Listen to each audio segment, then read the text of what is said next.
welcome to Lead Live, reminding you of your personal genius and how you think in order to actualize what you desire.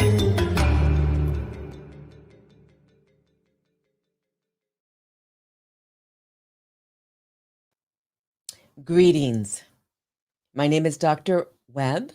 For those of you who've yet to meet me and my distinguished guests, who I'm going to ask Jet behind the scenes to go ahead and bring him into the studio, Dr. Kwende. Dr. Kwende and I have this series we call the Wealth Equation. Many of you know that. And for those of you who do not know, wealth we define very simply as having the following 5 key aspects of your life: healthy, prosperous. That's family, faith, fun, fitness, finance.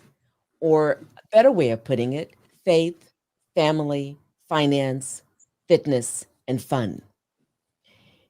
That's how we define wealth. And today we're talking about understanding 10 concepts about money in order to prepare for financial freedom. And I want to share this one tidbit before Dr. Kwende takes us on a journey that he and I will discuss together with your input as questions and comments along the way. I want you to think about this for a moment. I don't know if you know this, but if you have $10 in your pocket and you have 0 debt, you're actually wealthier than 25% of those within the United States of America. That's nearly 81 million people that you're wealthier than. That speaks volumes. I just want you to digest that for a moment as we go into this deeper discussion about financial freedom and how to prepare for it if you're not already there, how to assure that you stay there, assuming that you've been so successful in your life in achieving that. Dr. Kwende, it's good to see you always. Good to see you, Dr. Webb. How are you today? I am very fortunate and I'm feeling good. I have my dog here, Bosco. He's healthy. And I jokingly say, seriously, too, that if he's well and my family's well, all is well. Awesome. Awesome. Even though we know across the planet there's challenges, we just work with those challenges through them in order to get to the other side. And how are you and your family? I'm doing great. Family is doing amazing. Oh, We kind of going through this coronavirus, period, but everybody's doing very well right now. Absolutely, yes. that is awesome. That is awesome. And when you say that, I think about your children especially, and that enthusiasm, that generosity of spirit that you and your wife really embed, inculcate within them, and that their spirits illuminate anyway. And I've only seen them once, and they come across so powerfully. Uh, and then I think about my many nieces and nephews in the same way, and the generations that have yet to come, and why the importance of having these discussions that are really financial education for the community. Uh, I think about the legacies that we're building and why we're building them. It's not just for ourselves as individuals, it's really for generations we have yet to meet. Right?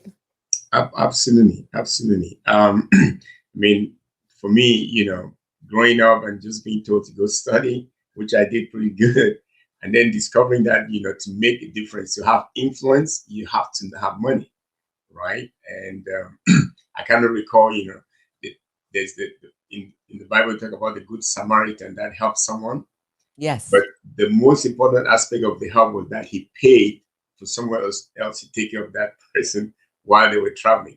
Make sense? So Mhm, having money helps you do a lot of good. And mhm. that's one of the things that we almost miss growing up, like just go study. But it's about what having influence, which means you need to have money to some extent. Yeah. Yes, and it provides options in life. It's not the Yes. end, it's a means to a particular set of ends. And the degree to which we're clear about what those ends are we want to achieve, especially in service to others, in service to society at large, we are more likely to be able to get to that place that we want to get to. We were talking earlier, and you define you were beginning to talk about some of the concepts about money, and I like the simplicity of your statement about wealth creation. Can you go there for a moment and just take us on this journey? Absolutely, I appreciate that. Yeah. So we're talking about we're talking about the wealth equation series, which is what this is, and it's really about empowering people with the basic financial knowledge that we all supposed to have. The truth is that all of us use money every day. But Yes. when I ask people, if they have a driver's license, most of them said yes, but they have to take a test and a class to have a driver's license. But guess what? When it comes to money, no one actually, has to take a class because the system is set up so that the stuff they need us to know, they make it into law. It's illegal to drive without a valid driver's license, but it's legal to use money even if you don't know, right? So the concepts of money are very important. Now, talking about building wealth, we talk about the wealth equation. It's a very basic formula the way I see it, and it starts with the word income, right? If you want to make money, you want to become wealthy, you have to start with income. You're going to make income either from your job or from your business, but you have to start with income. Once you do, you're going to have a lifestyle. So you're going to have some expenses, your mortgage, food, whatever, right? The difference between your income and your lifestyle is called your savings. That's where everything starts, right? You make income, you have a lifestyle, then the net is called your savings. Now, the idea is that you're supposed to what? Put your savings either into some business venture, for example, to make profit, or you put in a financial vehicle in the US, for example, like a 401k, or you buy stocks, whatever you do, so you can start making some interest. That's how you accumulate wealth. That's the foundation of what we call the wealth equation, right? Everything that we talk about when it comes to money is kind of embedded in that equation. For example, if your source of income is interrupted, that means you make no income, you're still going to have a lifestyle. So guess what? You're going to have to deplete your savings, right? To be able to sustain your lifestyle. Now, if your lifestyle is bigger than your income, your savings is going to be negative. People call it debt, okay? When you have debt, there's going to be negative interest, okay? So you're going to become poor. So this is why you have to, if you make money, at some point, there are three phases we can talk about. One is called the accumulation phase, which is when your money is supposed to grow. So we have to talk about growth as well, right? Then there's a phase where you need to protect your money, either from like a bank going out of business or just the risk, right?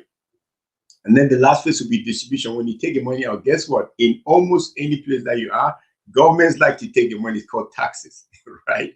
So the wealth equation embodies every concept of money that we need to know, right? So we can go through that, but in a nutshell, you have the wealth equation. Once you understand it, all the concepts of money are embedded in that. And then you nicely jump to the reality that wealth is about accumulation, it's about protection, and it's about distribution.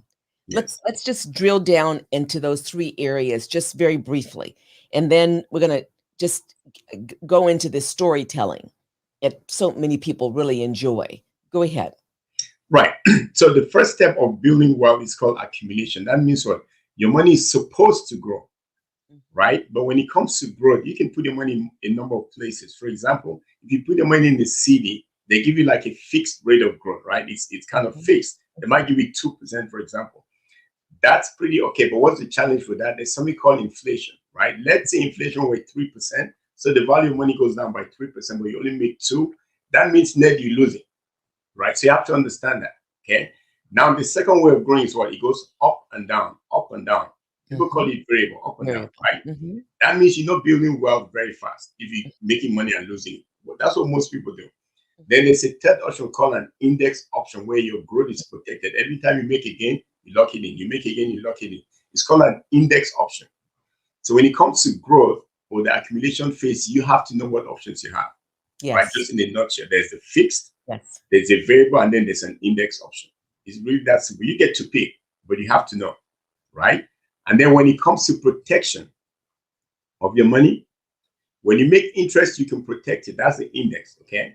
But you also have to protect what? Your income. Remember I said if your income stops, Yeah. you get a heart attack, stroke, you get into a serious accident, you're not making income, guess what? You're going to deplete your savings. You're going to become broke. So there's a concept of what they call life insurance, right? Life insurance is supposed to protect your wealth building process. Now, there are mainly two types. One is called death insurance. That means if you die, they're going to pay some money to your family. Okay, so you can leave a legacy. But the other one is you being alive. If you get sick and you cannot make income, you're going to deplete your savings. So guess what? They have living insurance, okay, disability, whatever. Makes sense? So you have to understand that part when it comes to protecting your wealth. Then the last phase is called what? Distribution. When you take the money out, no matter almost where you are, governments want to take part of your money. They call it taxes, right? If you want to keep your wealth, you're going to do what? You're going to basically have to find strategies to minimize how much you pay in taxes. And the last part of that is what?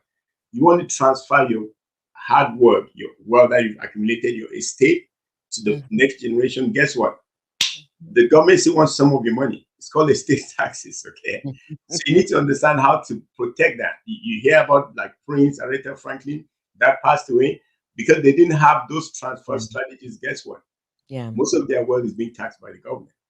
So you have to understand those three aspects and how the concepts of money impact your wealth building process. And clearly, at this time, over the last year, it's become more acutely, or it's become, people have become more acutely aware of the importance of having a way to protect whatever assets their family members have, or they themselves have for their families, because the number has grown to well in excess of 400,000 who have transitioned, passed, died as a result of COVID alone, in addition to those who die yearly because of health conditions or accidents, etc.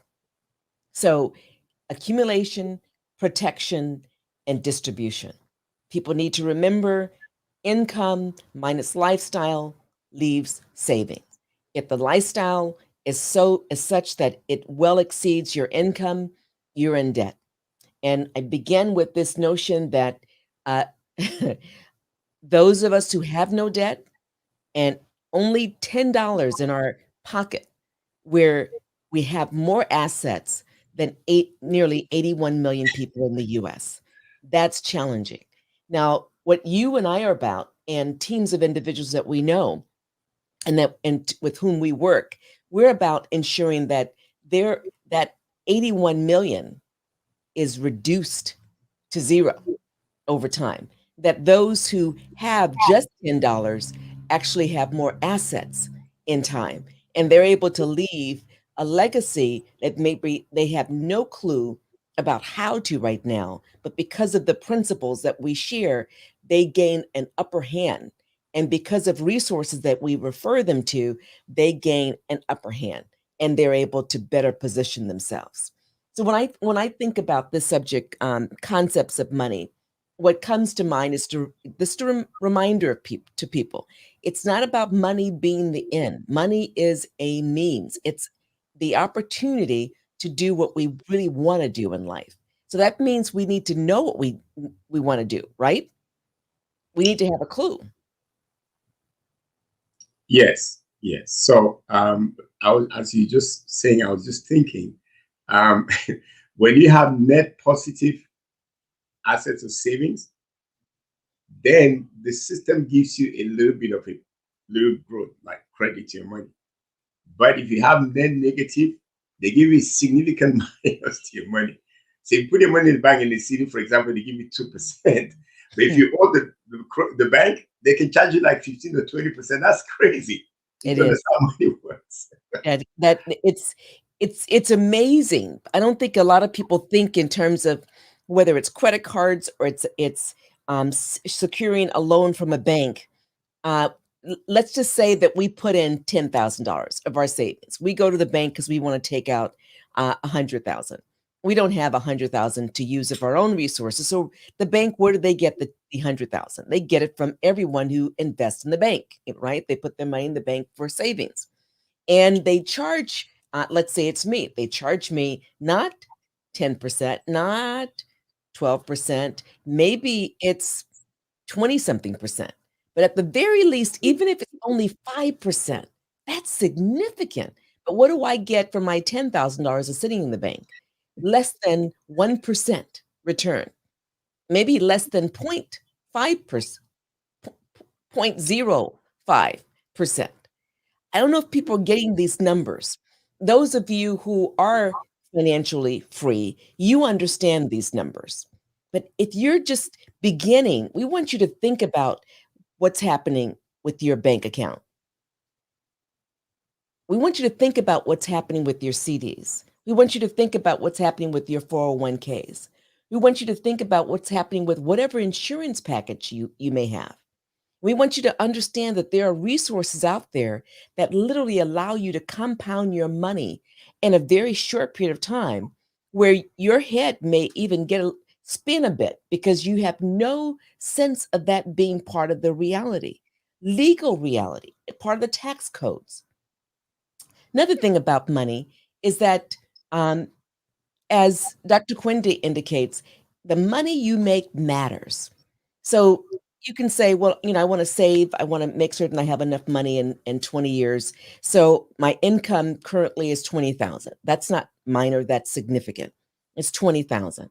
Well, you can only save so much on 20,000 after you've accounted for lifestyle, right?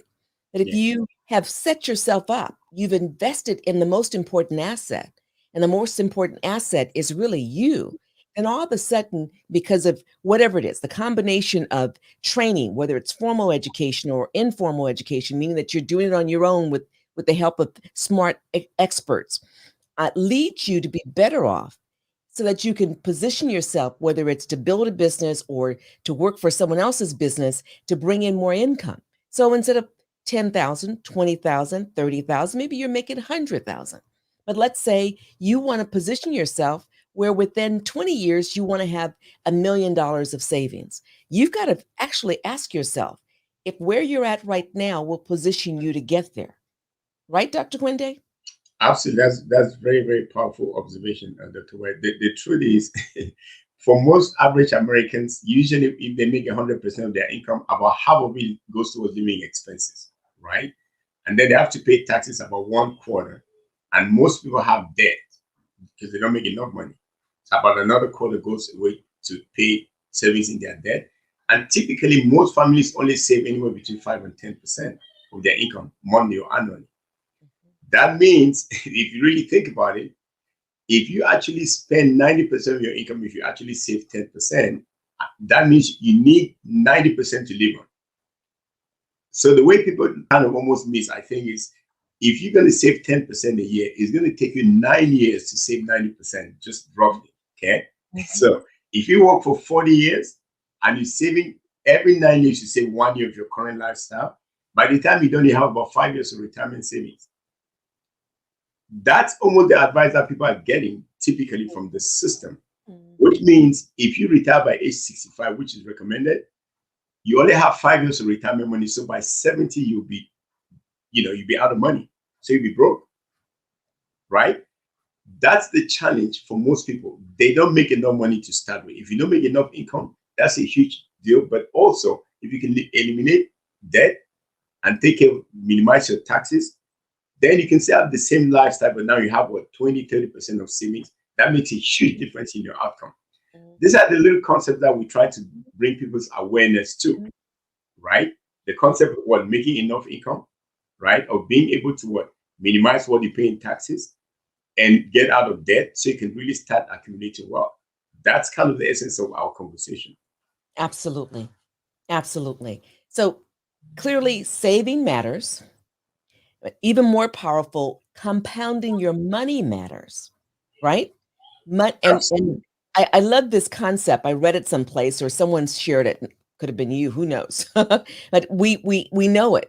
And that money is energy. That's another way of putting it. And energy is never fixed. It's constantly moving. It has to move. And so the question is, are we leveraging our money so that it's moving, so it's working for us? That's the compounding effect. And then the other piece that I love this statement by Zig Ziglar, For those of you who hopefully, if you don't know Zig Ziglar, just do a Google search on him. One of the things he said is, you can have everything in life you want if you will just help other people get what they want. And it doesn't really matter what seminal book you've read about wealth creation, they say the same basic thing. Be of service. Determine where there's a need, where the need is great, and ask yourself how you can fill that niche. And all of a sudden, you're you're wealthy beyond what you can imagine. It doesn't happen right there. But when you know that someone needs light and you find a way to facilitate the creation of light and you harness that, all of a sudden, the resources follow.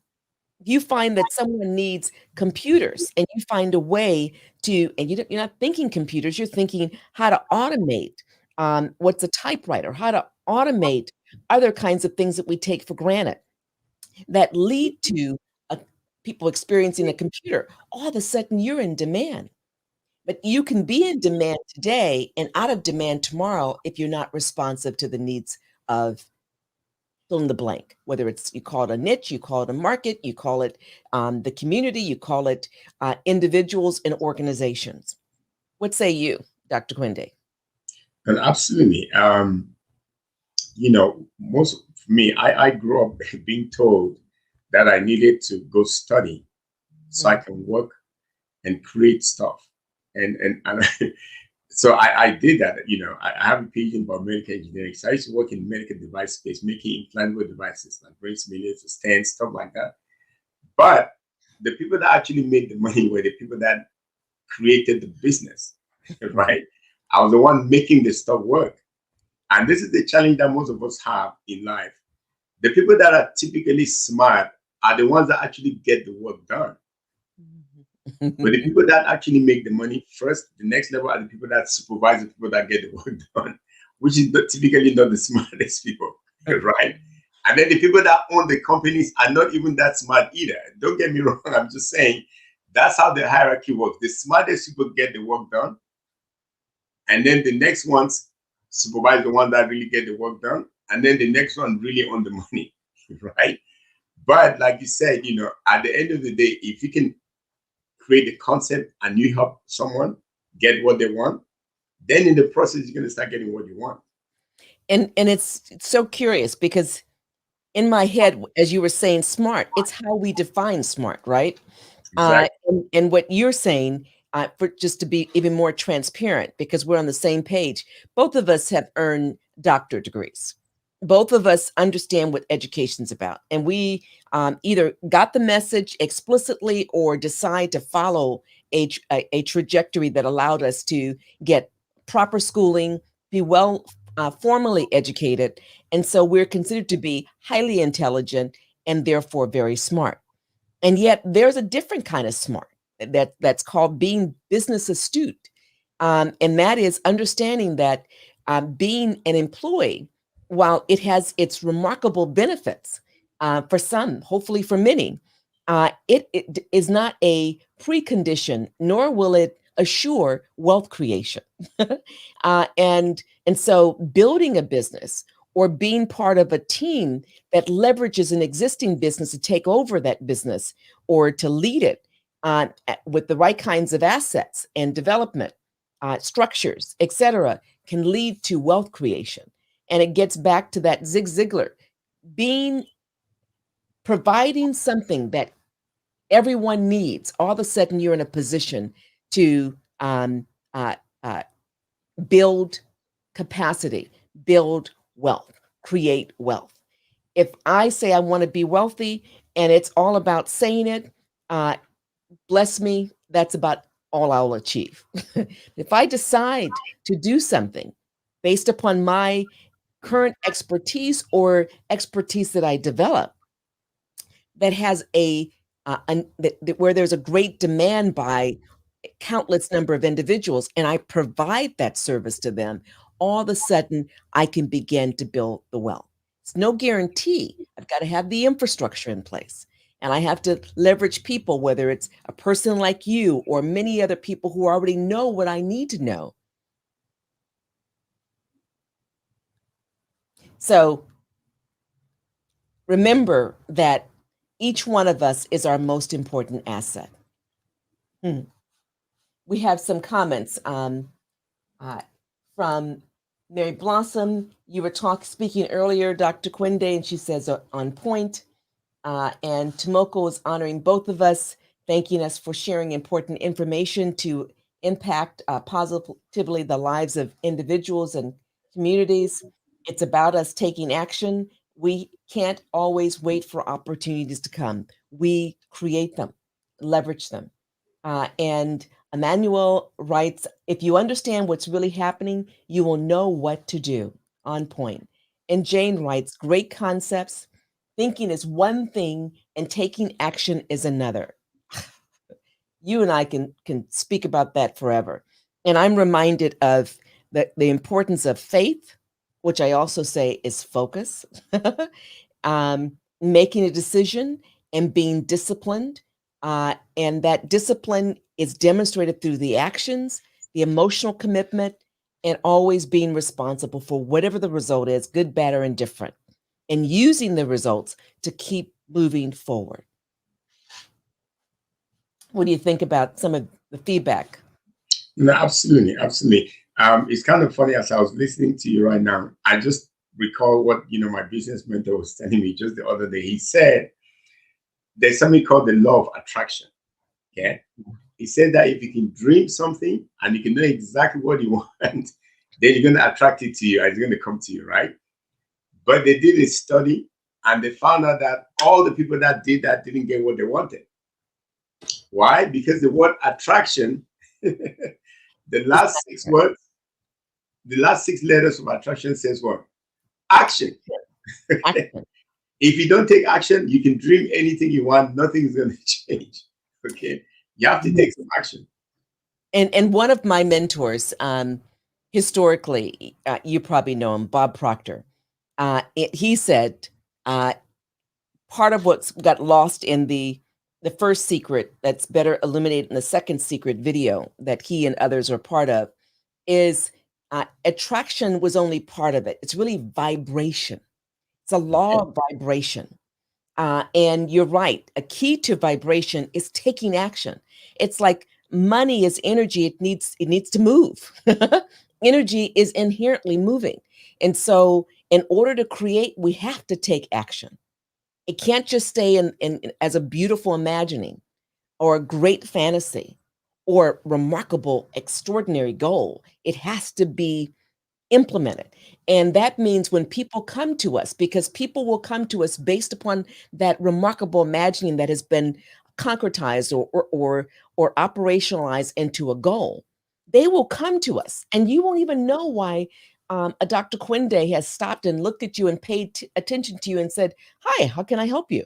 And you're like, oh, I don't know you. You can't help me. You just negated a blessing. Be aware. Taking action also means being completely present. That means when people come to you, allow yourself to be sufficiently open and ask the question. First say, oh my goodness, I welcome assistance. Tell me what you have to offer. And then ask yourself, okay, where am I in relationship to where I want to be? And how can this brilliant man who I'm meeting for the first time, don't even know that he's brilliant, can help me? I had this example of someone a couple of years ago. She and I just had a chit chat to see how we could partner. She's doing extremely well. She came from Persia. She's Iranian, and she came to the United States speaking very little English on her own. And then she took care of her brothers and moved to an area of California that was pretty well off. She had marginal resources. She decided to go into real estate, made it very well. Everyone told her she wouldn't do well. Everyone gave her all the reasons why she would fail. She didn't have the language competencies, et cetera. So she developed the language competencies as she was learning how to engage with people through real estate. And she got on, leveraged people with expertise. And she not only did well financially in that market, she turned it around and created her own small company. She saw a niche and she decided she wanted to take advantage of it. And so she hired technical experts, but she had a need and she didn't know where she would get that need met. The story is coming to a close in a moment. Dr. Kwende and all the viewers. She decided, she heard a voice in her head. It was her intuition saying, "Stop, get out the car and take a walk." She's like, "I've got a meeting soon." She got up, she stopped, she listened, she took a walk. And guess what happened? As she's walking, she looks at this person and just says, "Hello." And then the person says, "Hello." They would otherwise not even speak to each other. And then she says, "Who are you?" And he says, "Oh, I do this, and I do that. But I'm basically one of the right-hand men to, oh goodness, the name of this billionaire this escapes me. In any event, to a billionaire." And her response was, "Oh, I'm looking for someone with your expertise." And he says, "Sure, what are you talking about? What do you do?" And she explained what she does and was doing, trying to build. And he says, "Let's have a lunch meeting."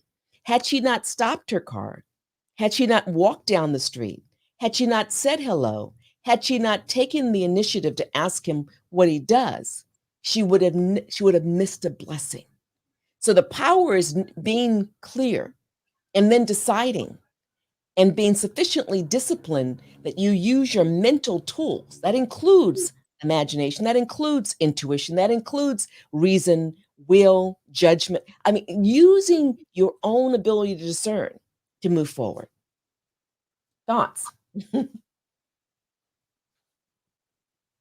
Yeah. So so it kind of just going back to the wealth equation again. Oh, it's Warren Buffett. It was one of Warren Buffett's leads. Yeah, okay, Warren Buffett. Yeah.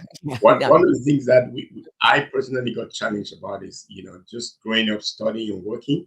Someday they showed me, when it comes to income, they showed me the cash flow quadrant by Robert Kiyosaki. Yes. The fact that if you trade your time for money, then you're limited in how much you can make. But if you leverage other people's time and money, you have no limit. Just that one understanding changed how I look at what I was doing. In fact, this is why I was coming to quit my career that I spent my entire life building, because I understood that even though I was well educated and I had a great job, I was still in the wrong side of making money. And there was no way I was going to be become financially free being in the job. But all through growing up and studying, no one ever pointed that out to me. And this is part of the challenge with what? Kind of becoming wealthy. Dr. Webb, do you know I've been asking these questions like all the time? And it's kind of like this. Everybody that I talk to said they want to become wealthy, right? Mm-hmm. And I ask the question, have your parents, your job, or your schooling taught you how to become wealthy? Guess what the answer is? No. Absolutely not. Absolutely. Mm-hmm. So the question is, how is it possible that all of us desire something and no one, except with very, very few, know how to do it? Mm-hmm. Mm-hmm. Mm-hmm. And why? And so that comes to mind. I want to go back to what you said earlier in a moment, especially around time. So for the most part, most of us are ignorant about how to become wealthy. And when we get what we consider to be, we amass a lot of money from some kind of lottery. The vast majority of individuals, I don't care how many millions, they lose it within 2, 3, 5 years. They have nothing. It's like, how is that possible? Mindset. Let's go back to mindset. We have to imagine who we are in that new state. If we've never been there, we have no clue.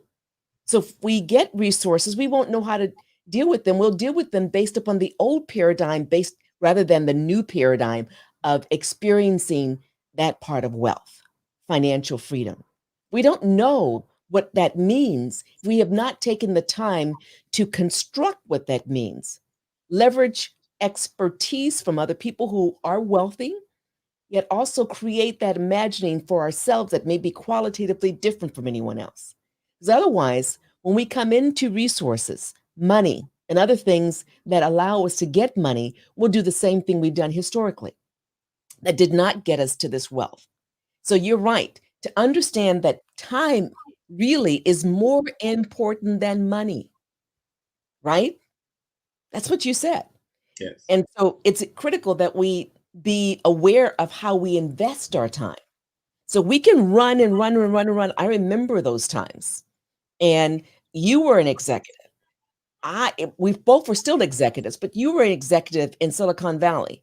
I was an executive as a college president and more. So we understand what it means to lead. What we did not live was the power of leveraging our talents, our intellectual capacity, which everyone has, whether they've developed them or not, independent of their level of education. We didn't we didn't think in terms of financial wealth. We thought in terms of, I'll speak for myself, giving and giving unconditionally. Well, I still am giving and giving unconditionally, although I flipped the switch. It's not about engaging in a way where I'm giving away everything. It's deciding to create abundance, to leverage that abundance, to create more abundance so that I leave a legacy that's impactful. But that legacy is not just financial resources, it's also education. So that people, nieces, nephews, and others who I may not meet except for through this medium, are better able to position themselves, train their family, their community, and the legacy built. So no longer do we have the nearly 81 million people who are in debt and having no clue how to get out of debt for the most part.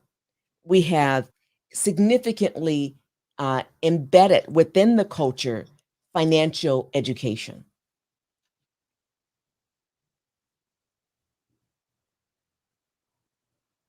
Hmm. You know what comes to mind? I wonder if most people even know where their money goes, right? Think about that. Well, yeah, Like, I know we growing up working, it's like you earn your money, you put some in your 401k, you put some in your bank, and you just use it, and you expect that everything is okay, right? And then when you look back, and I always ask people kind of a basic question, it's like, okay, imagine that you work for the last 10 years and just say that you were making 100 grand, 100,000 a year. That means you would have earned $1 million, mhm, right? And ask the question, how much of that money do you currently have saved anyway? And guess what? Most people have very, very little saved. That's how the system works mhm, mhm, when you don't pay attention to what's going on. mhm, And mhm, that's why, understanding the concepts of money based on the wealth equation is key. And we try to keep this very simple, right? We can talk about inflation, all of that stuff, but it's really about understanding the foundational aspects of building wealth, right? What things you need to know. How do you mhm, make income? How do you manage your lifestyle so you can have more savings? mhm, How do you put your savings either in a business venture so you can make more profit or some financial vehicle so you can accumulate, be able to protect, and actually keep the money that you make? Because it's not usually about how much money you make, it's about what you get to keep. And when we talk about wealth, like Dr. mhm, Webb says, it's not about how much finances you have. We talk about the 5 F's. It's about your faith, your family. You have to take care of your family, your finances, obviously, fitness and fun. That's kind of how we think about it, which means what we need to have balance. mhm, But mhm. everything starts by what you having the resources to make that balance happen. Yeah. Right? The money itself is not the end goal because nobody eats money. It's just a medium that we use to get all the other things that we want in life. Yeah. And we mentioned the word discipline. Discipline is important, but we want to be very clear to say discipline does not mean that you don't have fun. Just remember the wealth equation, fun is a critical and equal part of it all. So, whatever that means, my dog and I went out and had a beautiful walk and run in a forested like reservoir area. Oh my God, it was awesome this morning. That was fun. It took was an hour. And yet the rest of my day is more remarkable because I gave that, and that also addressed my fitness commitment to myself. So just as we speak in these ways, just know we're living this. We're not just talking in an intellectual way. We're actually living this work and living this lifestyle, living this commitment.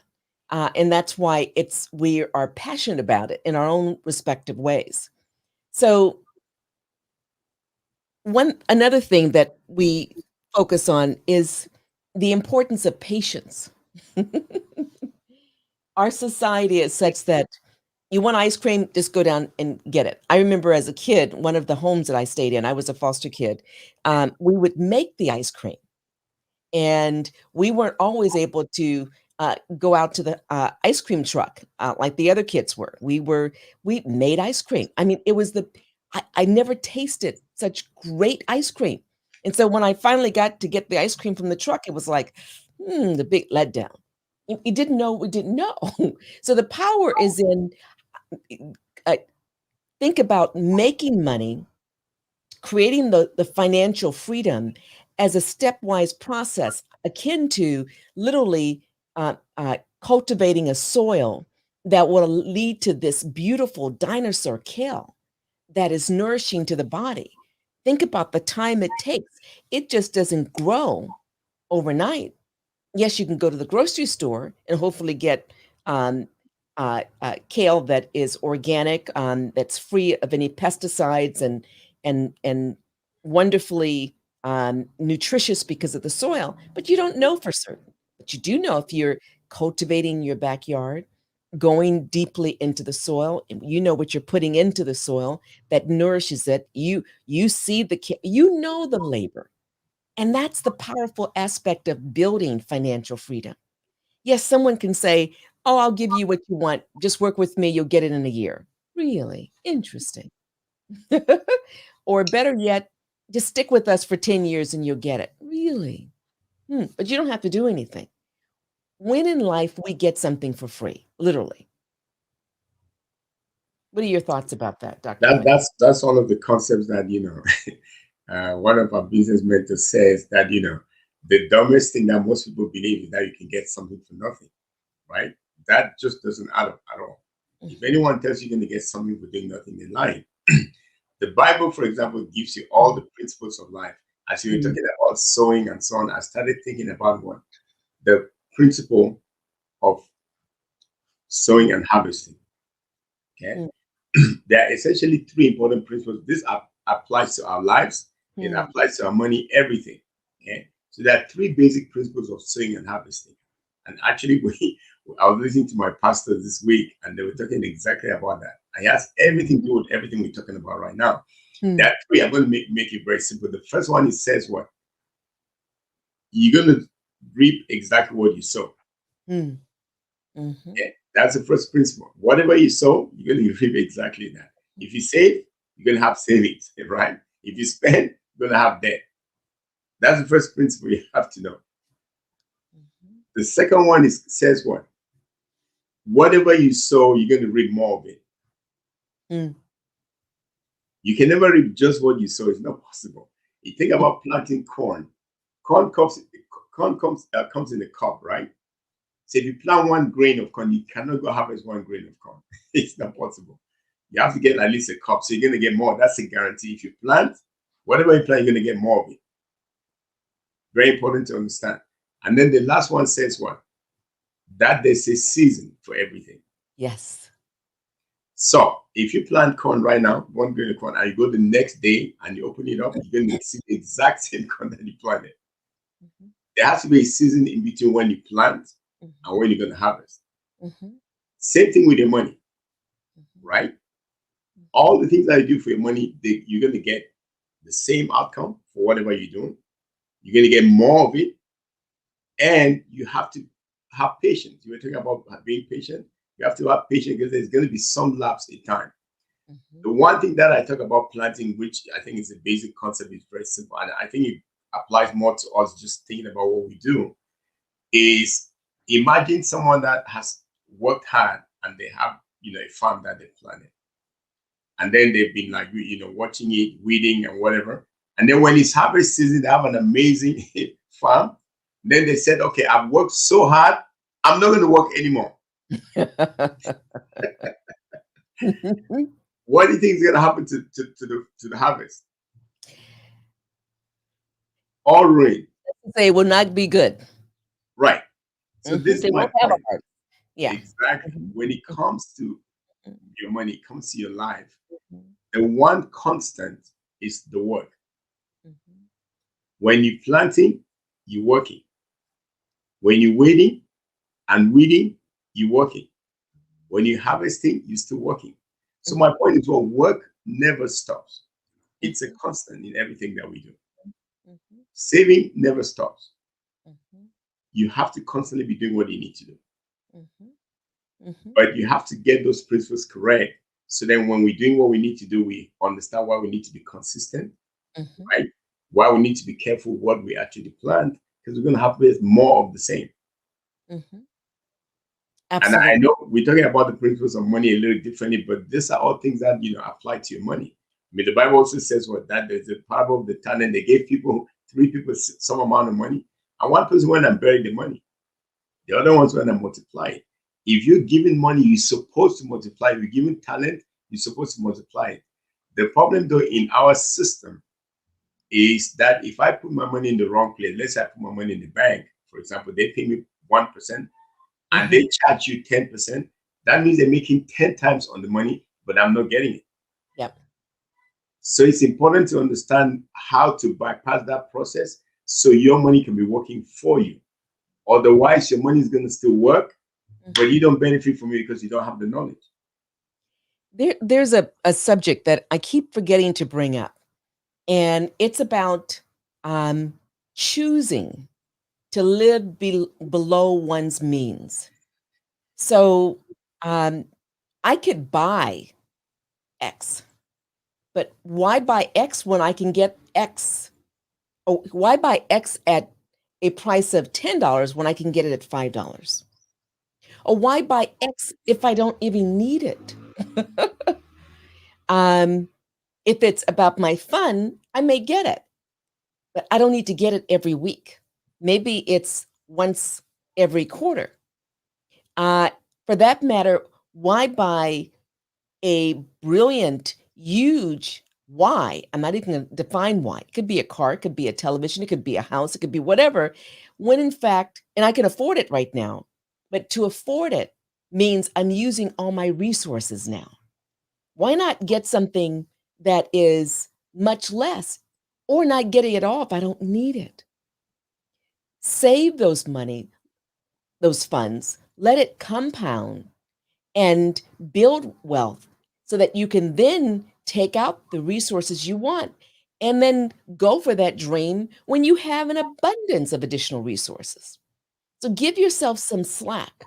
So if life happens, which it does, and something that's not ideal occurs, you're positioned. So live below your means. So if you're bringing in 10,000, maybe all your cost is a maximum of 5,000 or 4,000. If you're bringing in, and that's per month. If you're bringing in, let's say 50,000 a month, which I know a number of people do easily through the work that we're doing, then maybe all you need to spend is 10,000 and leverage that 40,000.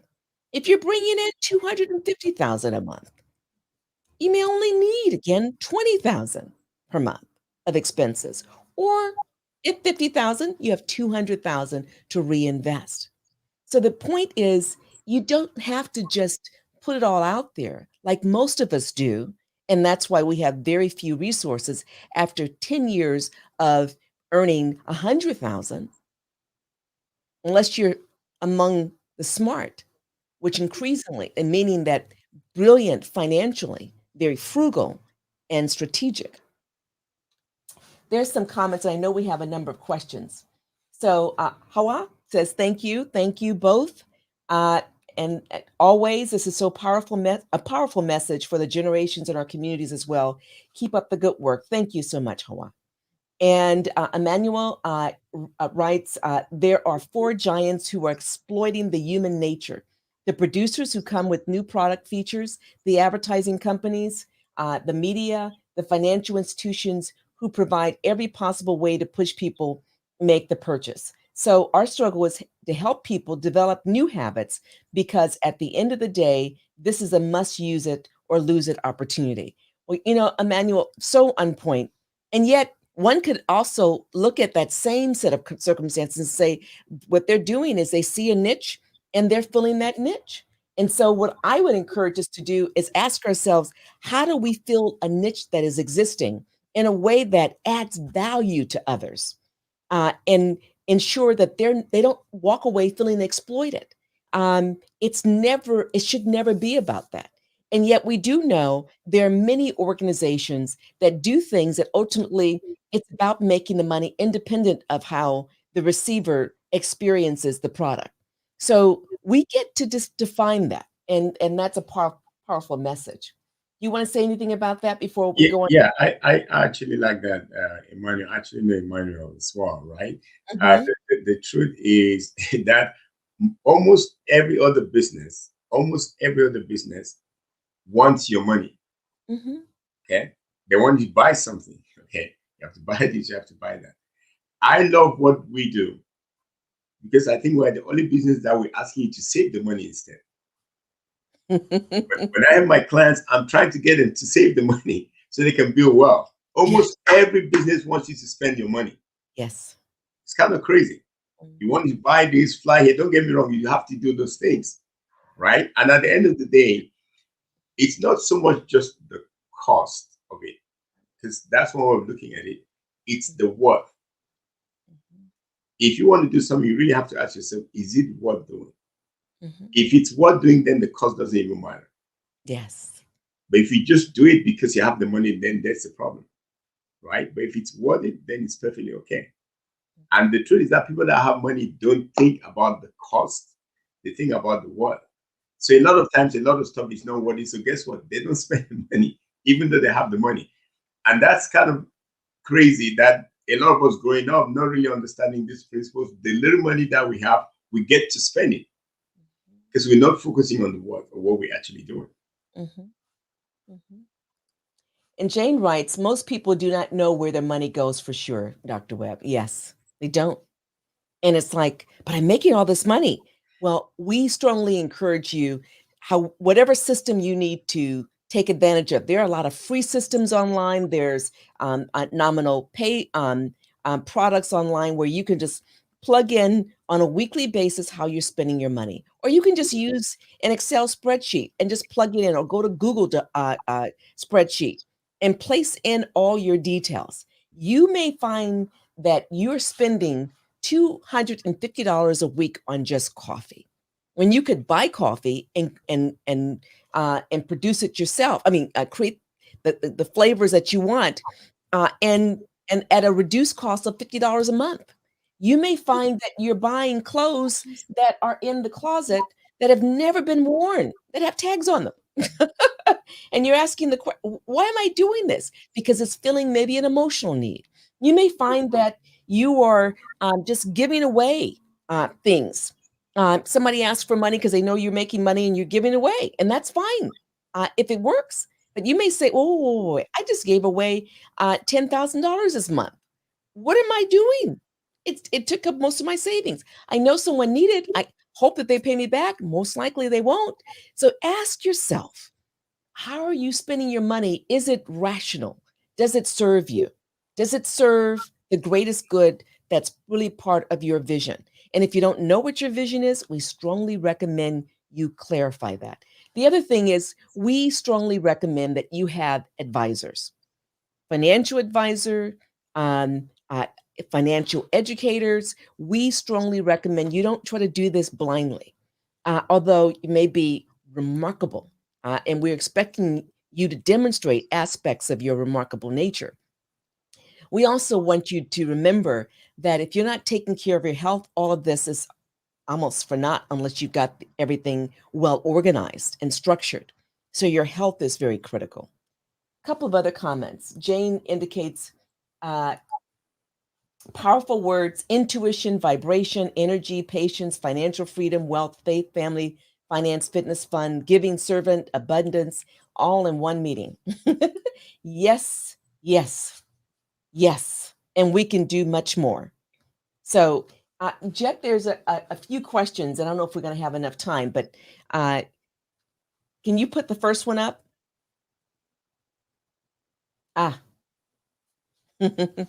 Hopefully you between the two of us, you got it in terms of what is financial freedom. Really? You want to add anything to that, Dr. Kwende? I think one of the things I was going to point out is, part of what we offer, if anyone is hearing me right now and you're in the US, one of the things we offer is a complementary process tool called it financial needs analysis. Yes. We actually help you learn exactly where your money is going, right? It's not so much just keeping a budget. It's first just understand where your money is flowing to. We can help you set that up front. We, do a diagnostics of your finances. And then you're going to start paying attention to where your money is going. Then you know what to track. A lot of people just spend the money, but they don't know what's actually happening. So if you're interested in learning that, we can actually help you. It's totally complimentary. So you can at least have a foundation for where you need to go. That's something that, I think is very important. And about financial freedom, I mean, it's, if you think about it, for most people, 95% of their decision to do or not do something is based on whether they have money or not. Right? If you can cut down to like 60% or say 20%, that's a huge deal. It's something that, we have to constantly think about. How do you make sure that your decision to be able to do something or not has very little to do with money as you go on? For me, that's what financial freedom would mean ultimately. Awesome. Awesome. Yeah. A financial needs analysis. Remember that, folks. We can do that. And what we do, all of our services are 100%. We don't charge for them. They're free. So this is complimentary because we want you to get in your way. In your way, meaning we want you to be very transparent with yourself. Be clear in order to build the capacity that you seek to build. You want to be financially free, independent of your age. We believe you can get there.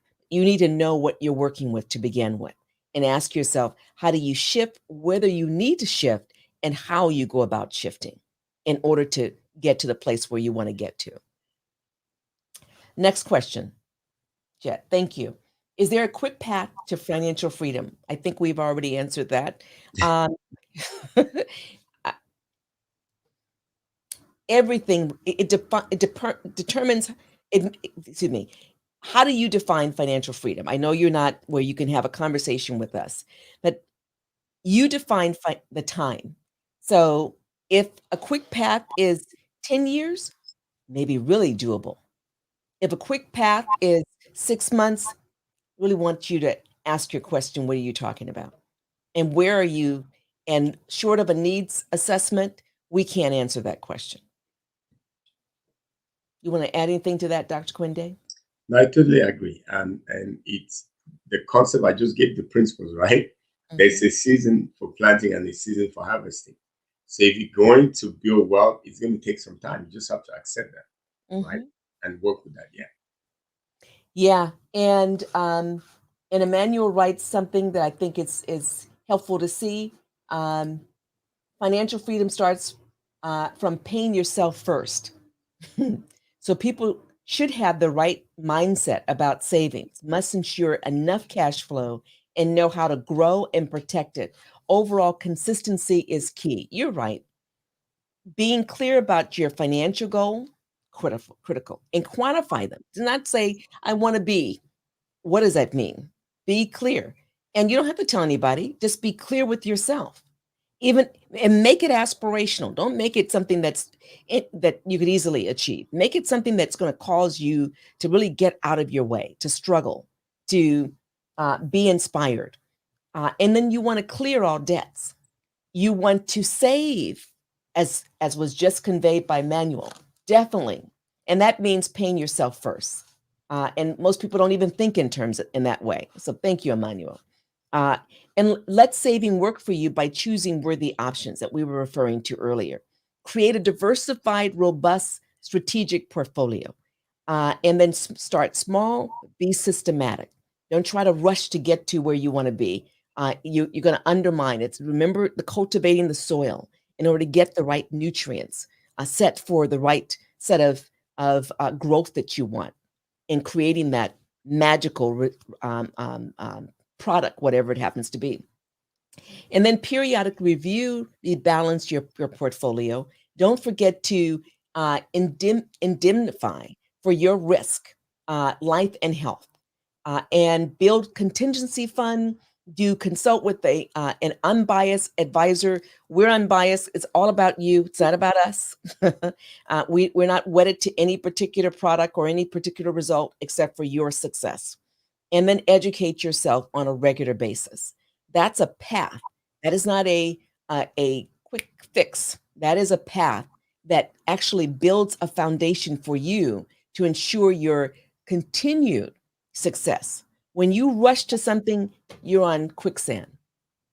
When you take the time to cultivate the soil, to build the foundation on which that solid structure is going to be, you're more likely to have something that's going to stand for years. Next question, Jet. I'll let you take this one, Dr. Kwende.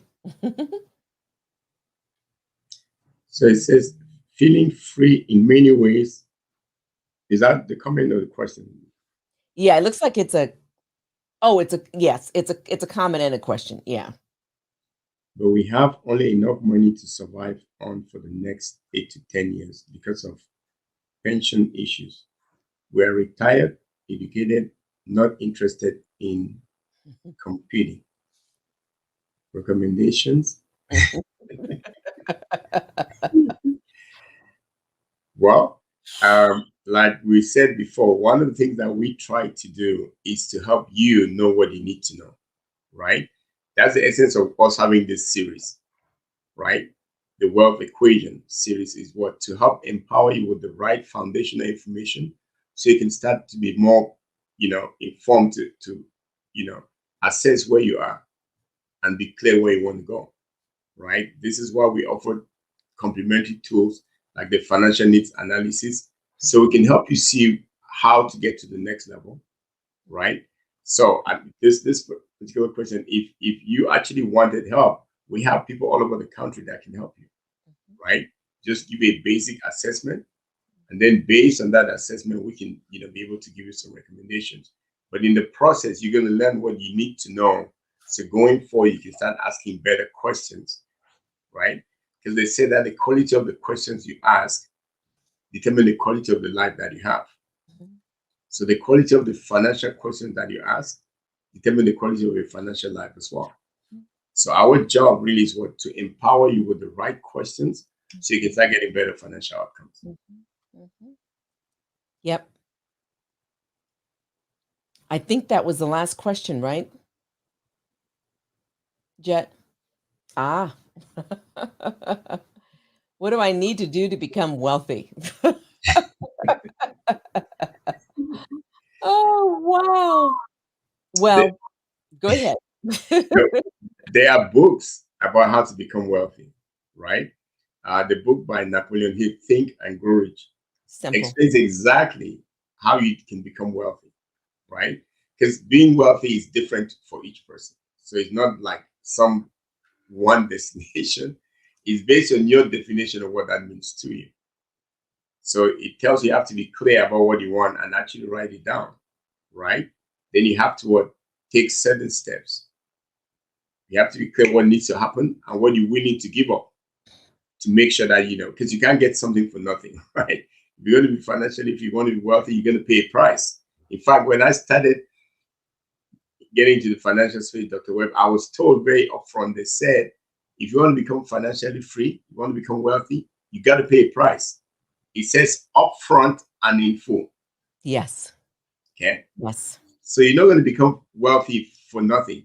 Nobody's going to drop $1 million in your laps. I don't care how much you pray. God will never drop $1 million in your laps, okay? Even if you won the lottery, you're still going to lose the money.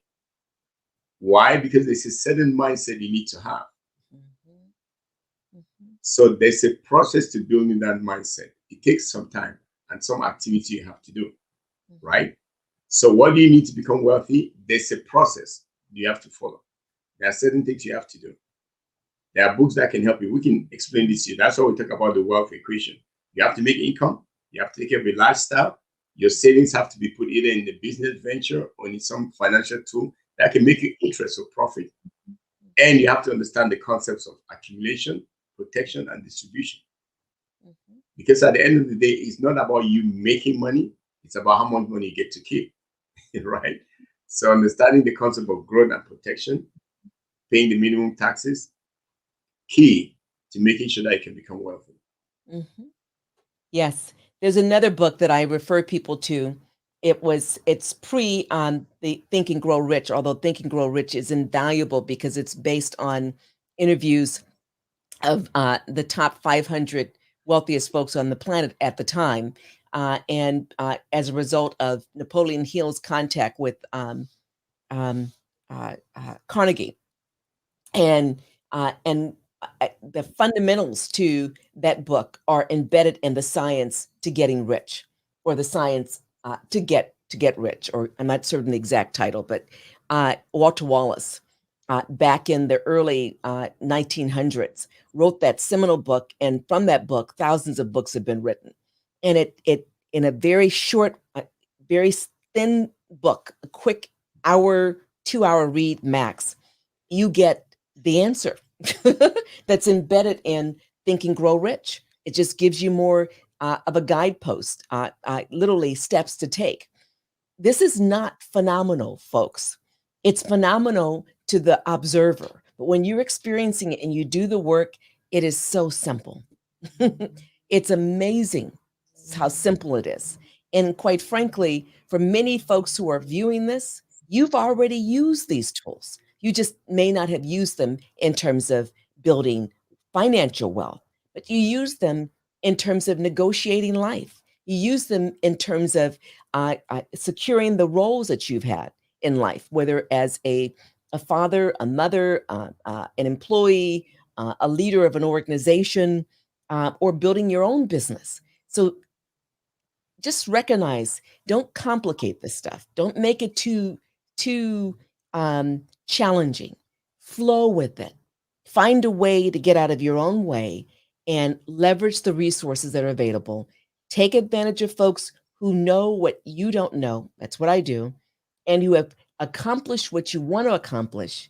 And honor those who want to give you advice but have no clue how to get to where you want to get. Honor them. Put their advice on the shelf because you may need it later on. Or if you understand it harms you, just turn down the noise. Turn down the noise and turn up the volume for those who have the expertise. Any last words you want to share as we've already gone beyond the 1 o'clock time, because so we can go on for hours. Yes, Dr. Webb, no, I just wanted to say that I absolutely appreciate you for putting, on the Lead Live series, especially the wealth equation, because it's something that's very close to my heart for sure. And we live in a world where, you basically have two types of people. You have the savvy and the unsavvy, right? Mm-hmm. And if you know, if you don't, you don't. And I think this platform, for me, it's a great step towards elevating people's consciousness, right? When it comes to creating the lifestyle that they deserve. Mm-hmm. I believe that everyone deserves a much better lifestyle. However, a lot of us really don't know who or where to ask about how to get there. We do all the basic stuff, but the real stuff we don't get to do. I was just kind of curious. Today I was talking to my, doing a training, and it kind of came to me. Dr. Webb, do you realize that your doctorate degree that you have, nobody can take it away from you right now. That's right. But you realize that I have a financial license and they can take it away from me. That's correct. How's that possible? Why is that the case? Mm-hmm. Mm-hmm. Because someone is wielding influence, right? So they want to control the outcomes. That's how I see it. I was like, how is it I have a PhD? No one can take it away from me. But I have a financial license, someone can decide to take it away. Because that's how the system is set up. Why? Because they want to put you in control all the time. So the stuff that is not that important, they don't make rules about, they don't care about. Like you being financially educated. Make sense?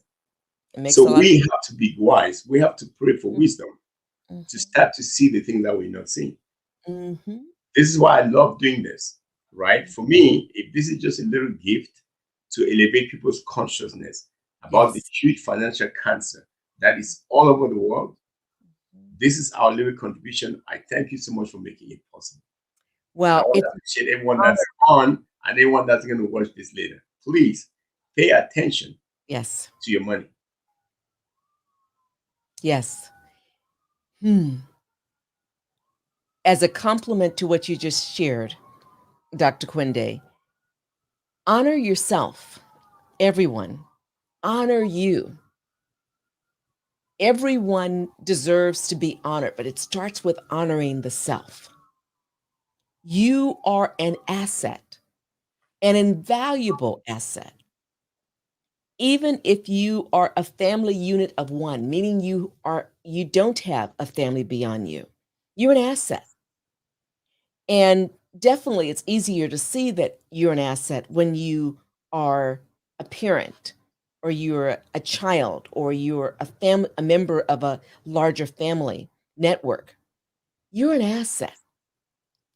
Take advantage of you as an asset and ask yourself, how do you build the capacity within you or leverage the capacity that you already have built to create a life of financial freedom? And if you don't know, leverage the books that we reference, and there's many more. Leverage Us, just placed our an email in the chat. And if you will, Jet, would you put it on the screen because folks won't be able to see the chat when this is live? We want people to know that they can reach out to Dr. Kwende and I. Let us know if you'd like to have that complimentary financial needs assessment. We'll provide it to you right away, and you decide how you use it. Whether you leverage us further, again, all of our services are free. Or whether you go someplace else, we want you to be fully equipped to build the life that you have the capacity to build. And we are aware of poor people's mentality. And let me just say what I mean by that. I know what it means to be financially po, not poor, but po. I also know what it means to be intellectually, spiritually, and emotionally wealthy, even experiencing being financially po. So being financially disadvantaged has nothing to do with your ability to be wealthy. We need to make that clear to you. And in previous sessions, Dr. Kwende has we talked about our own lives. We don't come from wealth financially. We come from wealth otherwise, in terms of some love, in terms of cultural understandings and gifts that were given to us by people around us, whether they were intentional or unintentional gifts. The power is not in terms of our history. It's in terms of how we respond to that history in preparation for our future. Okay. Wow. Dr. Kwende, it's always an honor. And thank you. So we're being thanked again by Emmanuel for bringing this platform to the majority and leading the crusade towards financial independence. Yeah, we you're important to us. Whether you're home alone or whether you're hopefully surrounded by love, you're important to us. Thank you for leveraging whatever works. Wado. Dr. Kwende, always an honor. Same here, Dr. Webb. Thank you so much. You're Great welcome. pleasure.